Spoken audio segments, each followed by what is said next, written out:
13장. 사울이 처음 왕이 되었을 때 그는 젊은이였다. 그는 여러 해 동안 이스라엘의 왕으로 다스렸다. 사울은 사람들을 징집하여 3개 부대를 만들었다. 2개 부대는 믹마스와 베델 산지에 보내 자기 휘하에 두었고, 다른 부대는 베냐민 땅 기브아에 보내 요나단 아래 두었으며, 나머지 사람들은 집으로 돌려보냈다. 요나단이 게바에 주둔한 블레셋 수비대장을 공격하여 죽였다. 블레셋 사람이 그 소식을 듣고 히브리 사람이 반란을 일으켰다 하며 경계 경보를 울렸다. 사울은 온 땅에 경계 나팔을 불도록 명령을 내렸다. 사울이 블레셋 수비대장을 죽여 첫 피를 흘렸다. 블레셋 사람이 자극을 받아 잔뜩 화가 났다는 소문이 온 이스라엘에 퍼졌다. 군대가 소집되어 길갈에 있는 사울에게 나아왔다. 블레셋 사람은 이스라엘과 싸우려고 병력을 집결시켰다. 전차가 3개 부대, 기병이 6개 부대였고 보병은 바닷가의 모래알처럼 많았다. 그들은 산으로 올라가 베다웬 동쪽 믹마스에 진을 쳤다. 이스라엘 백성은 자신들이 수적으로 훨씬 열세이며 큰 공경에 처했음을 깨닫고 달아나 숨었다. 구리나 구덩이, 골짜기, 숲을, 웅덩이 등 장소를 가리지 않고 숨었다. 그들은 요단강 건너편으로 후퇴하여 갓과 길르앗 땅으로 도망치는 피난민 신세가 되었다. 그러나 사울은 길갈에서 한 발짝도 물러서지 않았다. 아직 그와 함께한 군사들도 몹시 두려워하며 떨었다. 사울은 사무엘이 정해준 기한인 7일을 기다렸다. 그러나 사무엘은 길갈에 나타나지 않았고 군사들은 여기저기서 빠져나가기 시작했다. 참다 못한 사울은 직접 나섰다. 번제물과 화목제물을 가져오너라. 그는 직접 번제를 드렸다. 그렇게 제사를 드리자마자 사무엘이 나타났다. 사울이 그를 맞이했다. 그러자 사무엘이 말했다. 도대체 무엇을 하고 있는 겁니까? 사울이 대답했다. 내 밑에 군대는 줄어들고 있는데 제사장께서는 온다고 한때 오시지 않고 블레셋 사람은 믹마스에서 만반의 태세를 갖추고 있으니 블레셋 사람이 나를 치러 곧 길갈로 올라올 텐데 나는 아직 하나님께 도움을 구하지도 못했구나 하는 생각이 들어 직접 나서서 번제를 드린 것입니다. 어리석은 일을 저지르셨습니다. 사무엘이 말했다. 왕의 하나님께서 명령하신 약속을 지켰다면 지금쯤 하나님께서 이스라엘을 다스릴 왕의 왕권을 영원토록 견고하게 다지셨을 것입니다. 그러나 왕권은 이미 산산이 부서져 버렸습니다. 이제 하나님께서는 왕을 대신할 자를 찾고 계십니다. 이번에는 그분께서 직접 택하실 것입니다. 원하는 사람을 찾으시면 그분께서 친히 그를 지도자로 세우실 것입니다. 이 모두가 왕이 하나님과의 약속을 어겼기 때문입니다. 말을 마치고 사무엘은 일어나 길갈을 떠났다. 그때까지 남아있던 군대는 사울을 따라 싸우러 나갔다. 그들은 산으로 들어가 길갈에서 베냐민 땅 기브아로 향했다. 사울이 자기 곁에 남아있는 군사들을 살피고 세어보니 600명밖에 되지 않았다. 사울과 그의 아들 요나단과 남은 군사들은 베냐민 땅 게바에 진을 쳤다. 블레셋 사람은 믹마스에 진을 쳤다. 블레셋 진에서는 3개의 기습부대를 수시로 내보냈다. 한 부대는 수알 땅 쪽으로 가는 오브라 길을 맡았고 다른 부대는 베토론 길을 맡았고 또 다른 부대는 하이에나 골짜기 가장자리에 둘러있는 경계길을 맡았다. 당시 이스라엘에는 대장장이가 한 명도 없었다. 히브리 사람이 칼과 창을 만들게 해서는 안 된다며 블레셋 사람이 확실하게 수를 써놓았기 때문이다. 이스라엘 사람이 쟁긴 날 곡괭이, 도끼, 낫 같은 농기구를 갈거나 손질하려면 블레셋 사람에게 내려가야만 했다. 블레셋 사람은 쟁긴 날과 곡괭이에는 은화 1개, 나머지에는 은화 반 개씩을 받았다. 그래서 믹마스 전투가 벌어졌을 때 이스라엘에는 사울과 그의 아들 요나단 외에는 칼이나 창을 가진 사람이 없었다. 그들 2사람만 무장한 상태였다. 블레셋의 정찰대가 믹마스 고갯길에 자리를 잡고 주둔했다. 11장. 충성스런 소수. 그렇다면 하나님께서 이제 이스라엘이라면 넌더리가 나서 그들과 아예 절교하시려 한다는 말입니까? 그렇지 않습니다. 기억하십시오. 지금 이런 이야기를 쓰고 있는 나 역시 이스라엘 사람으로서 베냐민 지파 출신이며 아브라함의 후손입니다. 이보다 더 확실한 샘족 혈통을 본 적 있습니까? 우리는 절교 이야기를 하려는 것이 아닙니다. 하나님은 쉽게 이스라엘에게서 손을 떼어버리실 수 없습니다. 그동안 이스라엘과 너무 오랫동안 관계를 맺어 오셨고 투자하신 것이 너무 많습니다. 이런 이스라엘을 두고 엘리야가 몹시 괴로워하며 기도 가운데 외쳤던 것을 기억하십니까? 하나님, 그들이 주님의 예언자들을 살해했고 주님의 제단을 짓밟았습니다. 저만 혼자 살아남았는데 이제 그들이 저의 뒤도 쫓고 있습니다. 하나님의 대답이 무엇이었는지 기억하십니까? 내게는 아직 무릎 꿇지 않은 7,000명이 있다. 끝까지 충성을 다하고 있는 7,000명이 있다. 오늘날도 마찬가지입니다. 지금도 치열한 모습으로 충성을 다하는 소수가 남아 있습니다. 많지 않은 수일 것입니다. 하지만 여러분이 생각하는 것보다는 많은 수일 것입니다. 그들이 그처럼 버티고 있는 것은 무언가 얻을 것이 있어서가 아닙니다. 그들은 다만 자신을 택해 주신 하나님의 은혜와 목적에 대해 확신하고 있기 때문입니다. 그들이 그저 눈앞의 사용만을 생각했더라면 이미 오래전에 포기하고 물러났을 것입니다. 결국 어떻게 되었습니까? 이스라엘이 자신의 사욕을 도모하며 자기 힘으로 하나님 앞에 서려고 했을 때 이스라엘은 성공하지 못했습니다. 하나님께 택함받은 사람들은 하나님께서 그들을 통해 그분의 뜻을 도모하시도록 했던 사람들이었습니다. 그들은 그분께 정당성을 인정받았습니다. 사욕을 도모한 이스라엘은 하나님을 향해 바위처럼 굳어버렸습니다. 여기에 대해 모세와 이사야도 이렇게 평했습니다. 싸움질 좋아하고 자기중심적인 그들에게 넌더리가 나신 하나님은 그들을 눈멀고 귀먹게 하셨고 그들로 그들 자신 안에 갇히게 하셨는데 그들은 지금까지도 계속 그렇게 갇혀있다. 다윗도 그런 사람들에 대해 몹시 불편한 마음을 드러냈습니다. 그들이 그렇게 자기 뱃속만 채우며 먹다가 탈이 나버렸으면, 그렇게 자기 입속만 차리며 가다가 다리가 부러졌으면 좋겠습니다. 그들이 그렇게 자기만 쳐다보다가 눈이 멀어버리기를, 그렇게 신행세를 하다가 궤양에 걸려버렸으면 좋겠습니다. 이방인의 구원. 이런 질문이 나올 수 있습니다. 그렇다면 이제 그들은 완전히 끝난 것인가? 영원히 나가버린 것인가? 답은 분명합니다. 결코 그렇지 않습니다. 아이러니하게도 그들이 퇴장하면서 열고 나간 문으로 이방인들이 입장할 수 있게 되었습니다. 그런데 여러분도 아시는 것처럼 지금 유대인들은 자신들이 무언가 좋은 것을 제 발로 차버리고 나가버린 것이 아닌가 하는 의구심을 갖기 시작했습니다. 한번 상상해 보십시오. 그들이 나가버린 것이 온 세상에 걸쳐 이방인들이 하나님 나라로 몰려오는 일을 촉발시켰다면 그 유대인들이 다시 돌아올 때는 그 효과가 과연 어떠하겠습니까? 그 귀향이 무엇을 가져올지 상상해 보십시오. 그러나 그들에 대한 이야기는 여기서 그만하려고 합니다. 지금 나의 관심사는 바로 여러분, 곧 이방인들이기 때문입니다. 나는 이방인이라고 하는 여러분에 대해 특별한 사명을 받은 사람입니다. 나는 이 사실을 나의 동족인 이스라엘 사람들 가운데 있을 때 최대한 자랑하며 강조하곤 합니다. 나는 그들이 지금 스스로 놓치고 있는 것을 깨닫게 되고 하나님께서 하고 계신 일에 동참하려는 마음을 품게 되기를 바라기 때문입니다. 그들이 떨어져 나간 일로 인해 이처럼 온 세상에 걸쳐 하나 되는 일이 시작되었다면 그들이 다시 돌아올 때에는 더 큰 일이 촉발될 것입니다.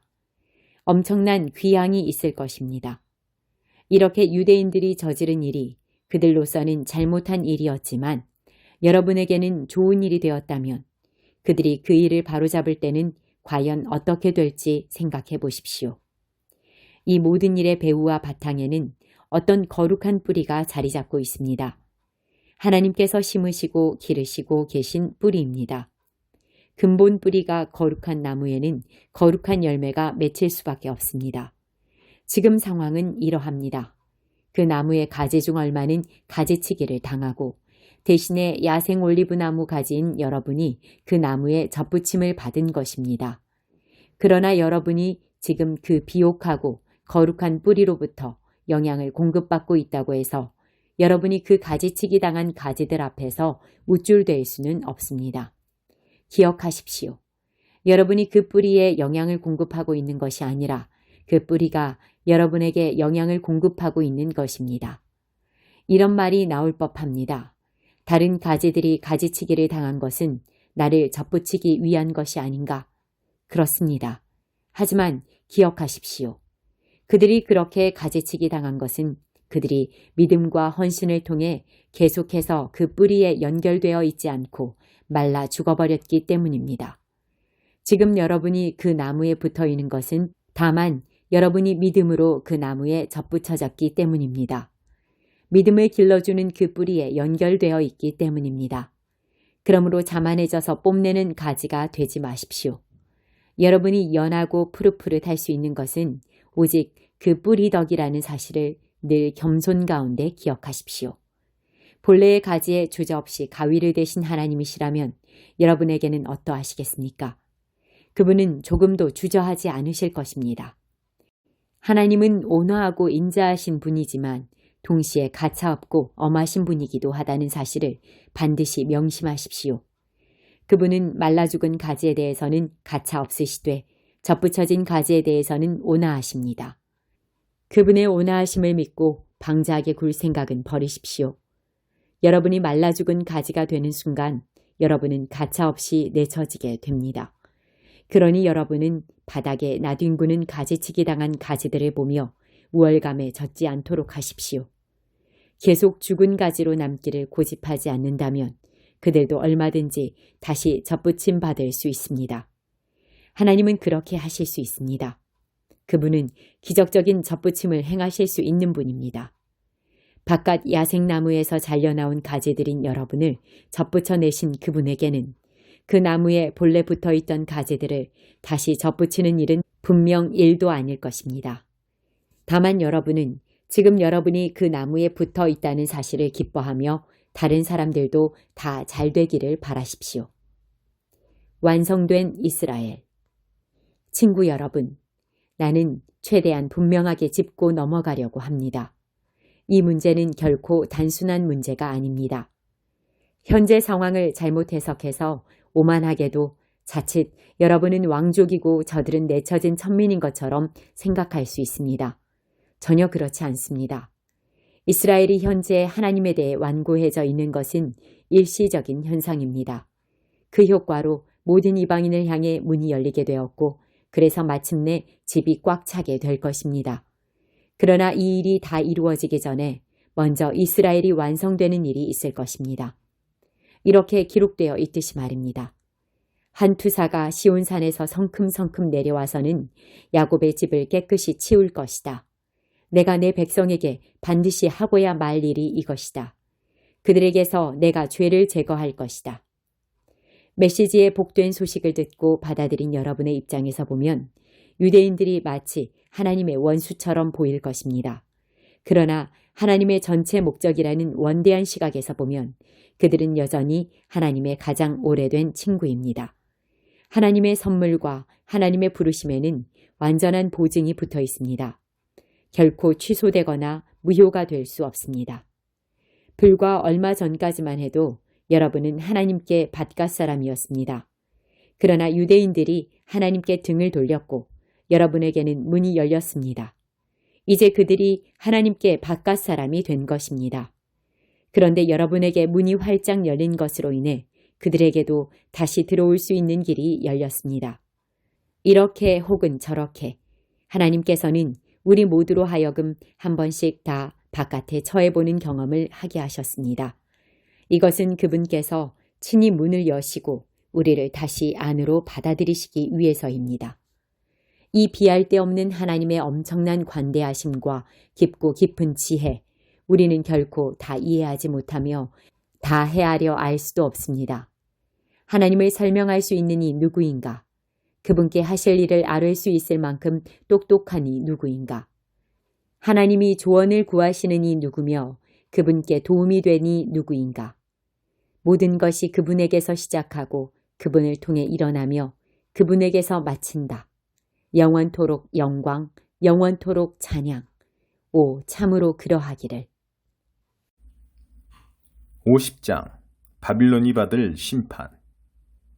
바빌론, 곧 갈대아 사람들의 땅에 대해 하나님께서 예언자 예레미야를 통해 주신 메시지다. 만민에게 알려라, 선포하여라, 천하에 공표하고 만방에 전하여라. 바빌론이 함락되었고 벨신이 수치를 당해 고개를 들지 못한다. 마르둑 신이 사기꾼으로 드러났다. 모든 우상이 수치를 당해 쭈뼛쭈뼛거리고 장난감 신들이 저급한 사기꾼들로 드러났다. 북방에서 한 민족이 쳐들어와 도성들을 모두 폐허로 만들어버릴 것이다. 모든 생명이, 짐승도 사람도 끊어져 소리 하나, 동작 하나, 호흡 하나 찾을 수 없을 것이다. 하나님의 포고다. 그날이 오고 그때가 이르면 이스라엘 백성이 돌아오고 그들과 더불어 유다 백성들도 돌아올 것이다. 울면서 걸어와 그들의 하나님인 나를 찾을 것이다. 시온으로 오가는 길을 묻고 시온을 향해 길을 떠나리라. 그들이 와서는 결코 잊을 수 없을 영원한 언약에 묶여 하나님 곁에 늘 꼭 붙어 있으리라. 나의 백성은 길 잃은 양떼였다. 목자들이 그들을 잘못 이끌어서 산속에 버리고 떠났다. 그들은 산으로 언덕으로 헤매고 다녔다. 집으로 돌아가는 길을 잃고 집에 대한 기억도 잃었다. 그들과 마주친 자들은 모두 그들을 착취했다. 적들은 전혀 양심의 가책을 느끼지 않았다. 그들은 말했다. 공평하지 않소? 하나님을 등진 자들이니 말이요. 그들은 자신들의 참된 목장이신 분, 조상 대대로 소망이었던 분을 저버렸소. 그러나 이제 어서 빨리 바빌론을 탈출하여라. 바빌론에서 빠져나가라. 내 길을 가라. 좋은 목양견들이 앞장을 서겠지만 그들을 따라가지 마라. 너희가 앞장서 가라. 내가 지금 일으키는 일이 보이느냐? 바빌론을 칠 민족들을 규합하고 있다. 그들이 북녘에서 쳐들어와 바빌론을 정복할 것이다. 오, 그들은 싸움에 능한 군대다. 빈손으로 돌아가는 법이 없는 자들이다. 바빌론은 무르익은 열매다. 모두들 배 터지게 따먹을 것이다. 하나님의 포고다. 바빌론 사람들아, 너희는 지금까지 참 좋은 시절을 보냈다. 그렇지 않느냐? 내 백성을 착취하고 이용하면서 그동안 잘 먹고 잘 살았다. 너희는 푸른 초원을 까불며 뛰어다니는 송아지 같았고 넓은 들판을 마구 달리며 즐기는 야생마 같았다. 그러나 너희는 너희 어머니의 자랑이 되지 못하리라. 너희를 낳아준 여인의 기쁨이 되지 못하리라. 지금 너희 꼴을 보아라. 아무 볼 것 없는 민족, 잡석과 쓰레기와 잡초뿐인 곳, 나의 거룩한 진노로 생명이 사라지고 죽음과 공업뿐인 사막이 되었다. 바빌론을 지나가는 자들은 그 몰락을 목격하고 놀라서 말을 잇고 고개를 절레절레 흔들 것이다. 다 함께 바빌론에게 달려들어라. 꼼짝 못하게 만들어라. 있는 힘을 다해 두들겨 패라. 젖먹던 힘까지 다 써라. 완전히 때려 눕혀라. 바빌론은 죄인이다. 오, 내게 얼마나 큰 죄를 지었던가. 사방을 에워싸고 함성을 질러라. 바빌론은 싸울 의지를 다 잃었다. 방어진이 허물어졌고 성벽들이 무너져 내렸다. 작전명 하나님의 복수를 수행하여라. 복수를 퍼부어라. 그가 행한 대로 갚아주어라. 똑같이 해주어라. 농장들을 파괴하고 농부들을 죽이고 밭을 못쓰게 만들고 곡간을 털어라. 포로로 잡혀와 있는 너희는 이 파멸의 폭풍을 피해 어떻게든 빠져나가라. 속히 고국으로 도망쳐라. 이스라엘은 사자들에게 쫓겨 흩어진 양떼다. 아시리아 왕이 처음 시작한 이 살육을 바빌론 왕 느부갓네살이 완수하여 뼈까지 다 갉아먹었다. 그러나 이제 만군의 하나님 이스라엘의 하나님께서 말씀하신다. 자, 보아라. 내가 바빌론 왕과 그의 땅에 재앙을 내릴 것이다. 아시리아 왕에게 내렸던 것과 똑같은 재앙을 내리리라. 그러나 이스라엘은 비옥한 목초지로 다시 데려올 것이다. 그가 갈멜과 바산의 언덕에서 풀을 뜯고 에브라임 비탈길과 길르앗에서 마음껏 먹을 것이다. 하나님의 포고다. 그날이 오고 그때가 이르면 이스라엘의 허물을 찾아 구석구석 뒤져도 아무것도 찾지 못할 것이다. 유다의 죄를 찾아 샅샅이 살펴도 하나도 발견하지 못할 것이다. 내가 구원한 그들은 과거를 청산하고 새 출발하게 될 것이다. 반역자들의 땅 무라다임을 공격하여라. 파멸의 나라 그곳을 습격하여라. 그들을 추격하여라. 모조리 쓸어버려라. 하나님의 포고다. 이는 내 명령이다. 내가 이르는 대로 하여라. 전쟁의 함성소리가 지축을 흔든다. 망치였던 자가 두들겨 맞아 박살이 났다. 바빌론이 형체를 알아볼 수 없을 정도로 얻어터졌다. 내가 올가미를 놓았으니 내가 걸려들었다. 오 바빌론이여, 억센 올가미에 걸려 옴짝달싹 못하고 당하기만 했다. 내가 하나님께 맞선 대가다. 나 하나님이 나의 병기고 문을 열고 진노의 무기들을 꺼내들었다. 주 만군의 하나님이 바빌론에서 할 일이 있다. 사방에서 그를 덮쳐라. 그 곡창지대로 쳐들어가라. 그를 장작더미에 올려 불태워라. 아무것도 남기지 마라. 아무도 살려두지 마라. 그 불량아들을 다 잡아 죽여라. 모조리 파멸시켜라. 파멸, 그렇다. 파멸의 날이다. 이제 그들의 명이 다했다. 놀라지 마라. 바빌론을 탈출한 자들, 거기서 도망쳐 나온 자들이 시온에 나타나 하나님의 보복 소식을 전하리라. 하나님의 성전을 위한 복수였다고. 바빌론을 칠 병력을 소집하여라. 활을 쏠 수 있는 자는 다 불러 모아라. 올가미를 죄어라. 빠져나갈 구멍을 남기지 마라. 받은 그대로 돌려주고 당한 그대로 똑같이 갚아주어라. 그는 오만했다. 감히 하나님 이스라엘의 거룩한 이 앞에서 방자하게 굴었다. 이제 그 대가를 치른다. 젊은이들이 죽어 길거리에 나뒹굴고 용사들은 죽어 간데 없다. 하나님의 포고다. 이제 알겠느냐? 교만의 화신이여, 내가 너의 적이다. 주 만군의 하나님의 포고다. 너의 때가 되었다. 그렇다. 파멸의 날이 이르렀다. 교만의 화신이 꼬꾸라질 것이다. 아무도 붙잡아 일으켜주지 않으리라. 내가 그의 성읍들에 불을 놓을 것이다. 그 불이 들불처럼 퍼져 온 나라에 번지리라. 만군의 하나님께서 연이어 말씀하신다. 이스라엘 백성이 두들겨 맞았고 유다 백성도 그렇다. 압제자들이 억센 소나기로 꽉 잡고 그들을 놓아주지 않는다. 그러나 강한 구원자가 있으니 바로 만군의 하나님이다. 그렇다. 내가 그들 편에 설 것이다. 내가 가서 그들을 구조하고 내가 그들의 땅을 진정시켜 주리라. 그러나 바빌론 백성은 내가 손볼 것이다. 하나님의 포고다. 바빌론에 전면전이 벌어졌다. 백성도 지도자도 현인도 다 쓸어버리는 총력전이다. 잘난 체 하던 자들이 모두 얼간이가 되는 전쟁이다. 용사들을 모조리 겁쟁이로 바꾸어 놓은 전쟁이다. 사람을 죽이는 용병들을 어처구니 없는 겁쟁이로 만드는 전쟁이다. 창고들을 결단내는 전쟁이다. 다 털렸다. 상수원을 결단내는 전쟁이다. 바싹 말라버렸다. 미친 가짜신들, 요기들의 땅. 이제 바빌론은 승냥이나 정갈, 야행 올빼미나 흡혈박쥐들만 출몰하는 곳이 될 것이다. 누구도 다신 거기 살지 않고 죽음의 악취만을 풍기는 땅이 될 것이다. 내가 없애버린 도성들, 소돔과 고모라와 이웃 성읍과 같은 운명을 맞으리라.